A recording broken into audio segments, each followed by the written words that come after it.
Hello, JB here from Wii Gamers, and this is going to be something new for me. It's a painting video. Now, some confessions up front. I'm not a very good painter. I'm also a very lazy painter, and I'm very slow. Ask anybody at the club, I'm one of the slowest painters there. So because of that, in order to make any progress, I have to try and kind of cheat my way or try and come up with the simplest techniques that get half decent results. Yes, I'm lazy. I should learn. I should try to become better. Unfortunately, I'm just too lazy to do that. So with that in mind, what I thought I would do is make a quick video here showing you one of the techniques that I've developed, or at least one of the ones I use, which is to try to use as few paints as possible to try to get quite a nice effect. So what we're going to do here is we're going to paint one of these.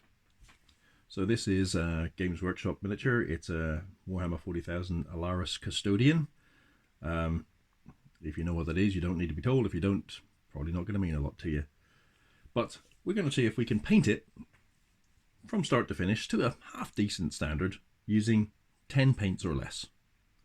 So we've prepared our Custodian. He is built, based, undercoated, and so we're pretty much ready to go.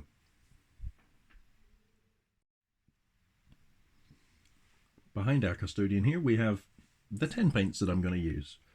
Now, I make no bones about it, if you wanted to, you could use more, you could go into more detail than I'm going to do, but the whole point of this is to try to do it simply, to try to do it relatively quickly, and to realise that whenever, certainly you're starting out with a painting, you can't just go and buy a huge range of paints because, well, you'll waste a bunch of them, and you know, what do you need them for? So with that in mind, we have our 10 paints. These are all Games Workshop paints. I'm sure you could find equivalents in various other ranges, and some of them are, possibly you can tell from the pots, if you know what you're talking about, they're out of production. So there are other equivalents, the modern Games Workshop range, the Vallejo range, the Army Painter range, there's all kinds of different paints available. They're all acrylic paints, which are all somewhat intermixable. So we're going to start off with this one here. This is Baneblade Brown. It's a fairly light brown colour, and what we're going to do with it is we are going to put a coat of this over the entirety of this model. So this model is going to get a full coat. Sorry, I just had to shake the paint up there off screen. Get a full coat of this Baneblade Brown colour. To do that, I'm going to use my brushes. Now, as not only am I a fairly lazy and bad painter, I'm also terrible at keeping my brushes in order. So a lot of them are kind of old or they're split. And we're just going to start by putting a coat of brown. We're going to start with the base here. Now, I did glue the sand to the base last night, and I've just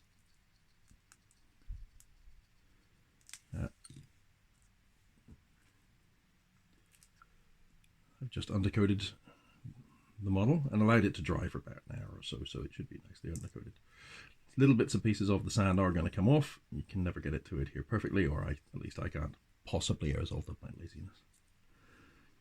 Now, I'm not going to watch you, or make you watch me dab brown paint onto this model. So we're going to cut now to whenever it's done, as if by magic.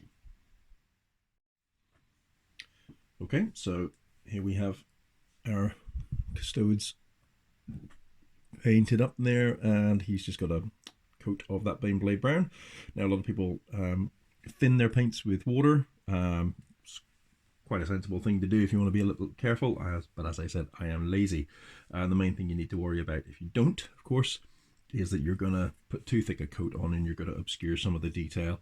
But I try to be a little bit careful and not to put too much on. Usually works. You can always take it, if you realize you put too much on, you can take it out whilst it's still wet.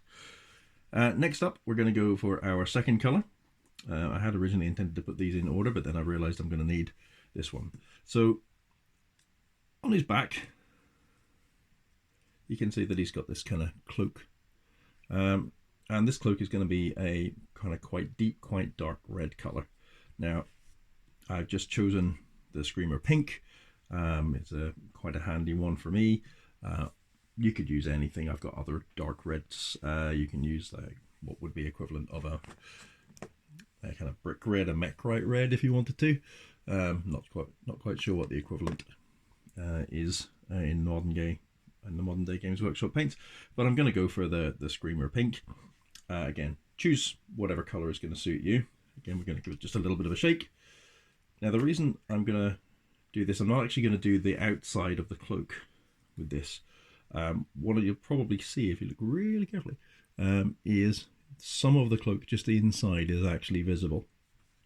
So what I'm going to do is I'm going to put some of the Screamer Pink on it, but that's only it for now. I'm going to come back and do the rest later on. The main reason for this is that I recognize that I'm probably going to paint over some of my base coat when I do. And that's just going to let me put this color in there. So you can see I've already put a little bit on there. It's going to let me put a bit in, get out of the bit, but then I can come back and I can put the Baneblade Brown back over anything I accidentally go over.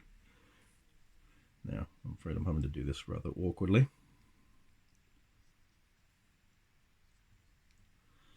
All right, again, we'll come back to that once I've done it. Okay, well, it's actually probably so hard to see the color in there, just using the little phone camera, that it's almost, well, you may not even notice it's been done. It's one of the wee things though, whenever you pick up a model and lift it up, suddenly you realize that there's a little bit of it that you couldn't see, and if you've gone to all the trouble of painting it completely and there's a blank patch or a grey patch, it's just a bit annoying for you. This is never designed to be on display. This is going to be kind of tabletop, so looking from 3 or 4 feet away, so hopefully nobody will miss the details, but you know, you want to try to get it right. So next color we're going to use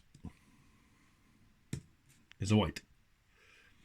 Now, ideally, if I was being a bit more expansive and using more than 10 paints, I would be using a kind of cream or a lighter brown color for this, but because we want to limit ourselves, we're just going to go with white. And what we want to do with white is pick out some of the texture on the base.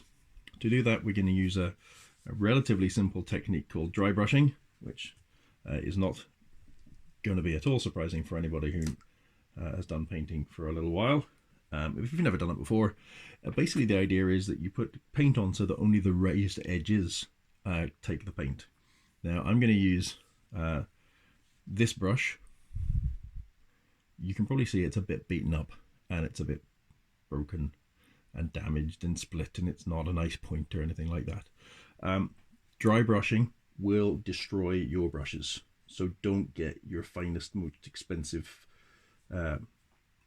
brushes and try to dry brush with them. This is actually like one of a set of 6 for £1 makeup brushes. To dry brush, you put paint on your brush, and then using a tissue paper, you try to get most of it off again. You just want to leave a little bit. And then whenever you paint the surface, whenever you run over the surface, what you'll find, hopefully, is that the raised areas of the surface pick up that little bit of white. It gives a bit more definition, picks out the highlights, it leaves a darker patch underneath. So it's a form of highlighting. It's a very crude one, but it works.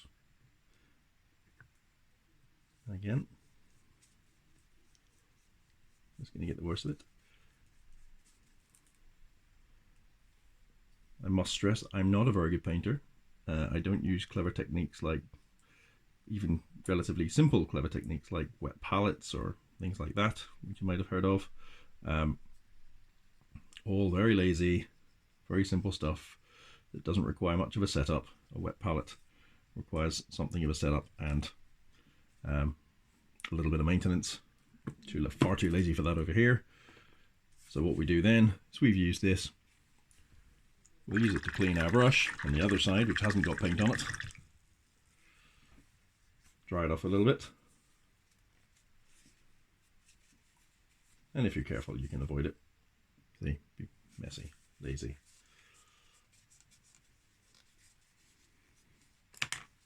This can then just go in the bin, recycling or otherwise. Just be careful you don't try and recycle poisonous paints. Some paints are very toxic. So here is our little miniature. Again, see his base has been highlighted. Got a little bit of texture. If I bring it really close, there you go, you can see the highlight quite well. So we're going to move on immediately to our next coat of paint. The good thing about dry brushing, one of the good things is you have put a tiny amount of paint on, so it's basically already dry. The next thing we're going to do is we're going to put on, well, another slightly different type of paint. This is an ink or a wash or a shade, depends on what you like to call it. It's a very thin paint. The idea of it is that it's going to go into the recesses, so it's kind of do the opposite of what the dry brush highlight does. The dry brush highlight goes onto the top surface. The ink is going to run into all the lower surfaces. It's going to make a kind of shade and shadow, and it's going to pick out all the details in the opposite way. Again, inks, washes, if you're not careful, will make a mess of your brushes. Again, messed up brush. So what we're going to do is we're going to take this one. This is Agrax Earthshade. It goes by very many equivalent names. It used to be, a very long time ago, Devlin Mud. In the Games Workshop range, it is variously dark tone or strong tone or equivalent names. It also goes by the colloquial name Instant Skill. This is just a lovely little color, and it makes almost anything look a little bit better, a little more depth, more professional. Excuse me. So we're going to put a coat of this over all of the model here. Now, it's very easy to put too much on by accident. The nice benefit of this is we're going to go a little bit carefully, or I'm going to take a little bit carefully. And where I accidentally put too much on, because it's very, very thin and it's very, very wet, you can take it off quite easily, or at least most of it. Where I get too much, I'm not going to waste it. I'm actually going to drop some of it onto the base to make some darker patches. So, again, a little shake. Pop it up like this. And I'm going to start putting ink onto. Now if I put it onto the shoulder pad first, a little pauldron here, you can probably immediately see that it's starting to pick out the details. Now he's got a little eagle carved, a little aquila or whatever, carved on the top of his armor there, and again you'll start to see running into the recesses, picking out the darker areas. And again, I'm not going to make you watch me do this. We'll come back to it.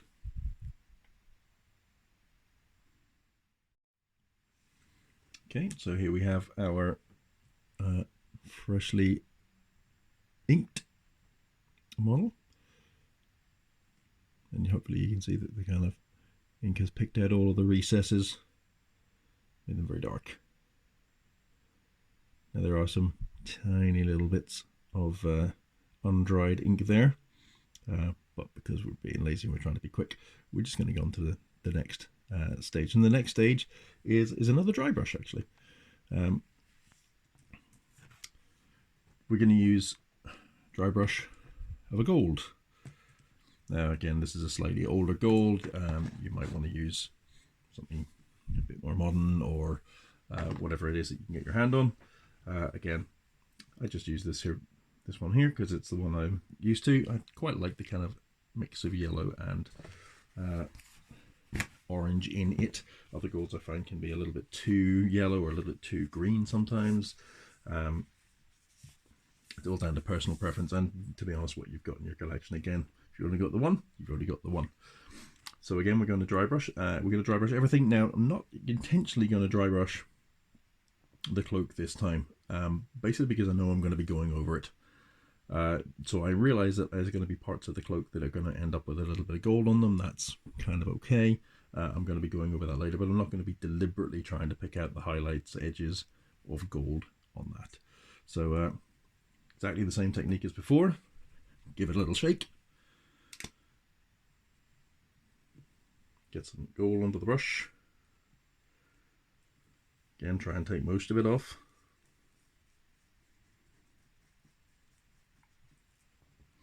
And I'm just going to start again. Let's start with the shoulder pad, the pauldron. We're just going to try and pick out the edges. Hopefully you can see the kind of edges beginning to come there.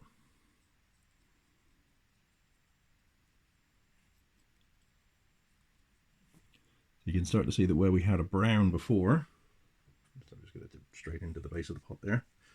Where we had a kind of brown colour before, we're starting to build up something of a gold colour now. In the lore of Warhammer 40,000, the custodians are very much a gold colour with kind of other highlights. So this is where we're trying to build that colour up. Now, what we're going to do eventually is we're going to repeat this kind of inking and dry brushing with a couple of different colours of paint. So again, what I'm going to do, not going to make you watch this, just going to dry brush him up and we'll come back to him when he's done.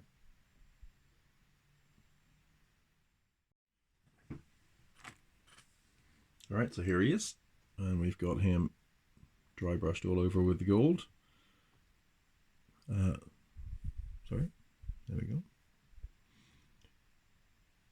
It's a little bit crude, this dry brushing.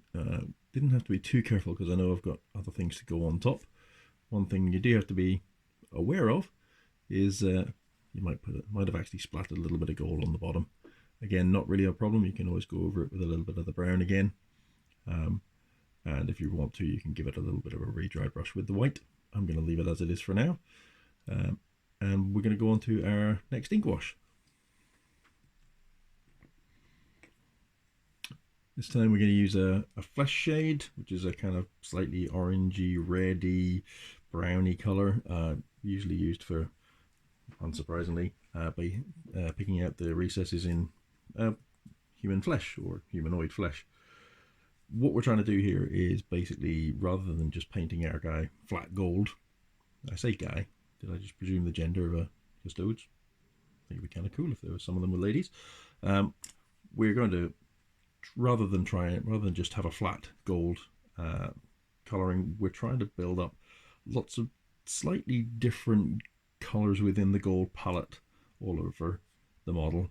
It's just hopefully going to give it a bit more depth, make it seem like there's a little bit more to it, and it also then allows us to kind of see where the different colours are picked out by the illumination. Again, hopefully just makes it overall a little bit more rich. So we're going to go with the flesh shade this time, and again we're going to go all over it. Again, if we go a little bit heavy in places, we can drop some onto the base to again make the colours on the base a bit more. I'm going to again keep trying to avoid the cloak and be a little bit more cautious about certain parts of the Guardian spear here as well. The actual blade I don't think really needs any more colour to it. The little Aquila on it, I'll try and get some on though. But yeah, we'll pop some of this on. Again, if we just start on the pauldron where we did before, I'm just going to bring him up as it is. You can see there's quite a lot there, so we'll take some off. Again, if we bring it right there, hopefully you can see that there's already a slight difference in the depth of colour. So we're going to do him, and yeah, or her, and we'll come back to it.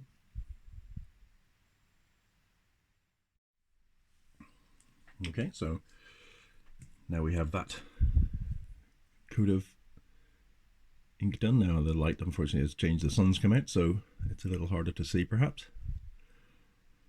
Next stage is another dry brush, just a light one this time. We're going to use some silver. Now you could look at this and basically say you're happy with it. It's a nice golden colour, it's quite rich. Absolutely can if you want. It's still a little bit too kind of yellowy for me, but again, if it's your model, you can do what you like with it. Once again, just a little bit of tissue.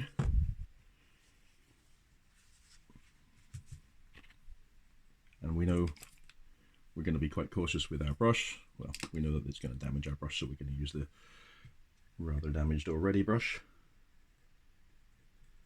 Let's get the worst of it off. Get even more of it off. As I say, just not so heavy a dry brush this time. We just want to pick up the very edges. And again, we'll just start with the pauldron.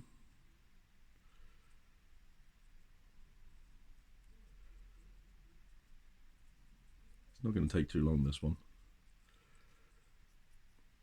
Just want to pick up the, as I say, the very edges. You can probably see that that's already kind of toning down the brightness of the color a little.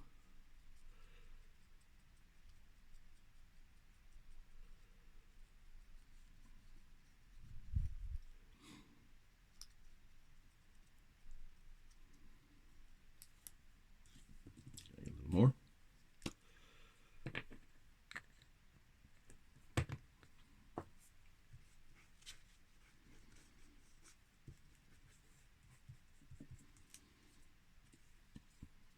Back. Again, we're going quite light.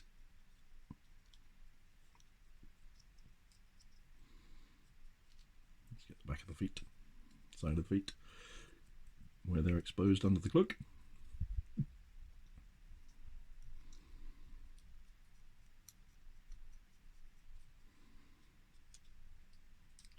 Don't forget to go underneath. It's easily forgotten.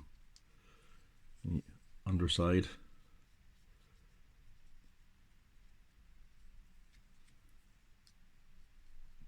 You're probably not going to be looking from this angle very often at your miniature when it's on the table, but whenever you pick it up, you'd like things to be quite consistent. There we go. And again, because this is a very thin coat, it's probably dry already. Certainly dry enough for our purposes. And for our purposes, we're going to put another ink wash on it. Again, just to fully round out the kind of gold color. It's a little, right now with this silver highlight, it's gone from slightly too yellow to slightly too kind of silver. So I'm going to add a sepia, very light kind of browny yellow wash to it.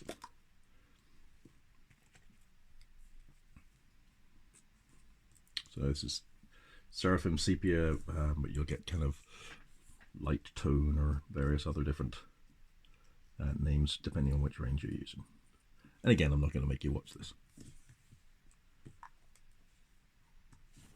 We'll come back in a minute.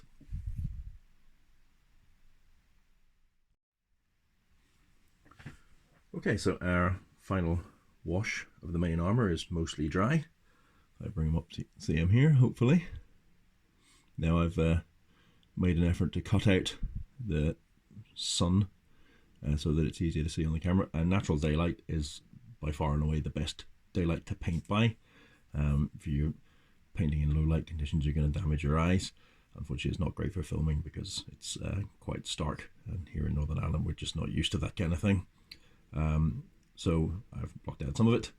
What we're going to do now is, unfortunately, we have to say goodbye to our knackered old brushes because we're going to come and start trying to paint in some of the details. So at the moment we've got our main armor color all to my satisfaction at least. We're going to start painting over little bits of the details, the metallic parts.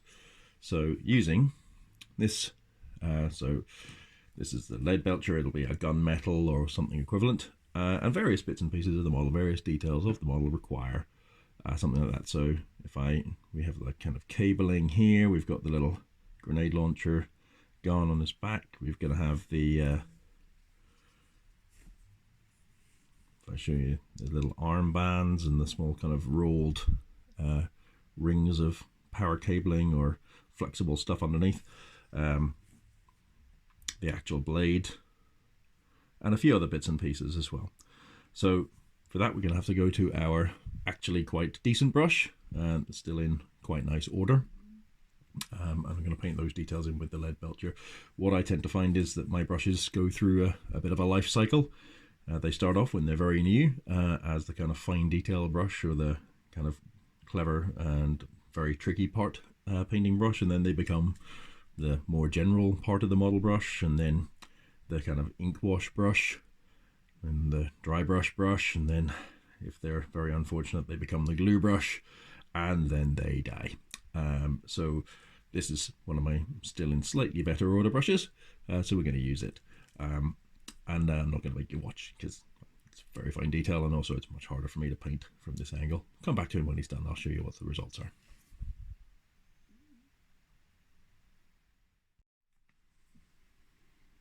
So that didn't take very long. Some of the parts of it are still drying. Now I've deliberately not put ink on a couple of the areas. So the blade, a couple of the little spikes and things, and the reason I haven't done that is because I want them to be a little bit brighter, a bit shinier, and to just give them that little extra brightness, I'm going to try to very carefully put little lines of silver just on the very edges there. Now, if it's a big area that you're doing this, you could use the dry brushing technique, but because we're quite close to lots of other details that I don't want to add silver to, I'm just going to have to try and do it with just a tiny bit of silver on the brush. So I'll do that. We'll see what it looks like. Okay, so we've used our lead belcher to pick out some of the various details, various bits and bobs that aren't going to be armoured.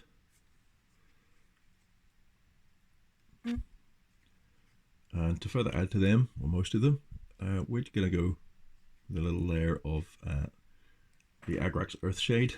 Again, instant skill. When added to the kind of gunmetal, it creates a really rather nice kind of oiled metal effect. Because these are small details now, I'm going to have to use a slightly better brush. I can't get away with using my knackered old brush. So again, this is going to be the one step down from my nicer brush, and I'm just going to put some details in there. So come back when we've done that too. So where we have gone over with the silver, hopefully you can see a kind of slightly sharper, shinier, kind of glintier edge. We've also just done the same with the gold paint, just on certain little bits of the details, kind of little filigreed things you might be able to see along the weapon there, and just on the little individual shells in the magazine. Just a tiny little touch on the edge to make them stand out a little bit more and make it obvious that that's kind of decoration on the base.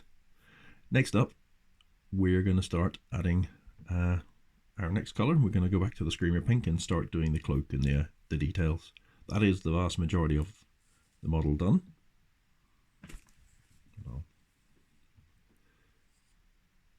But it's the details, well, it's where the devil is apparently.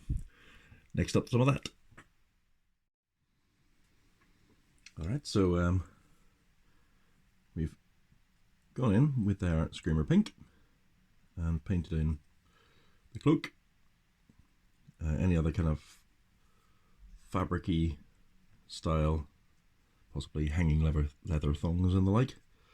And we've also just dotted in a little bit where the little gems are. There's various of those all over the model. We've also gone and popped some of that into the eyes and the eyepieces. Just there. So it's a nice contrast to the kind of base coat gold, and hopefully you can see it's beginning to come a bit more alive. Oh, my, getting into focus. There we go. So the next stage is to use our final paint, or the final one of the 10. We've used all of the others so far. We're going to go to this one's another ink. This one is it's a purple. So again, goes by many names depending on which brand or which line of paint you use. Purple, basically. So for our purple ink, it's just going to do all of the little bits of shade, the equivalent for the Screamer Pink bits that we've been using the inks for the gold for.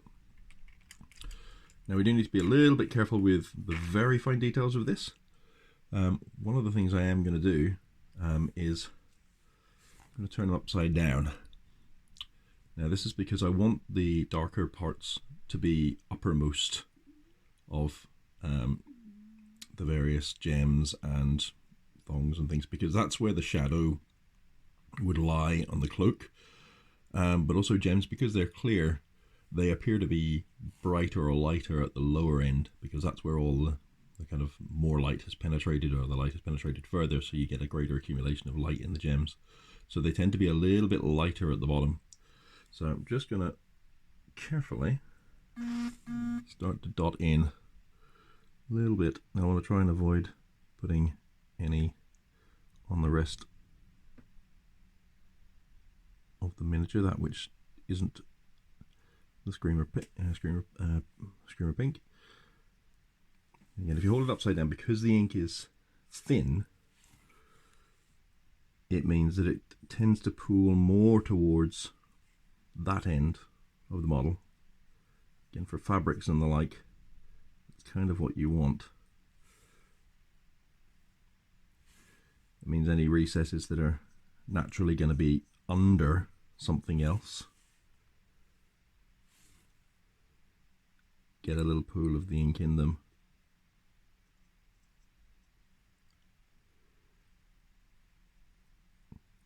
And again, I'm not going to make you watch this. We'll come back to it when it's done.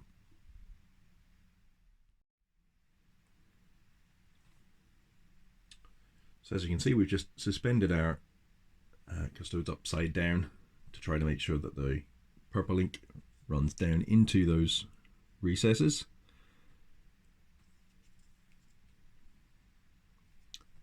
And now what we're going to do is we're going to just re-highlight certain little bits of the purple, just to bring the kind of higher parts, the more raised parts, back up a little bit brighter.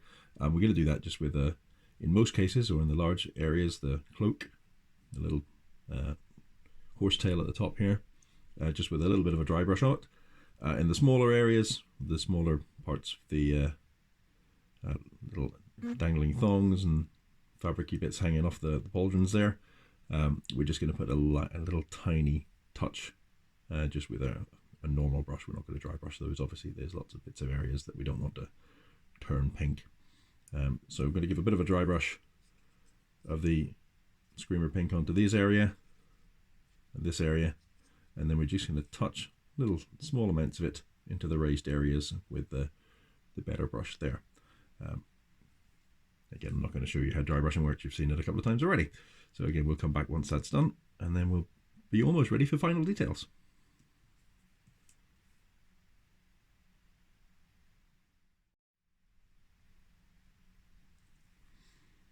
Okay, so final details then. He's pretty much mostly done. So we just got a couple of little extra things to do. One of the things you might see is just here.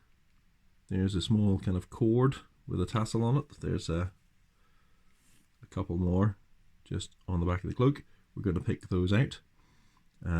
Also, each one of the little gems in the various places here, just to make them appear a little bit more gem-like, we're going to try to put a tiny dot of white in the top corner of them, just to represent a little glint where light is catching it. It's supposed to be obviously a gem, kind of slightly glassy, so we want it to appear to be a little bit glossy in sheen, and that little tiny dot is going to help us to do that.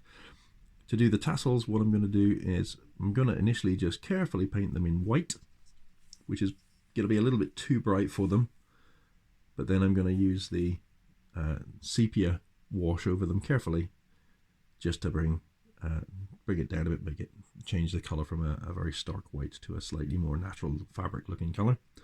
And then the very final thing I'm going to do, I might do the same with the handle on the knife as well. The very final thing I'm going to do is, you can probably see that the base has picked up a little bit of messy colours from drips and me handling it. So I'm just going to give the edge of the base another coat of the Baneblade Brown, just to give a nice flat even base. So we'll do that, and we'll come back hopefully with the finished model. Okay, so here we have our finished Custodes.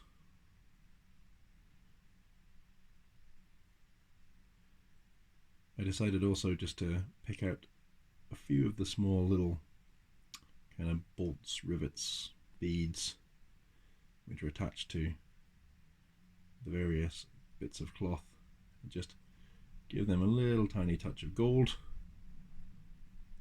And then they got the sepia wash as well, just to get as many of the little details out as possible. Now, as I said, you can go a lot further than this. You could increase the amount of highlighting, you can bring it up to a full red, but effectively there we have one Alaris Custodes miniature.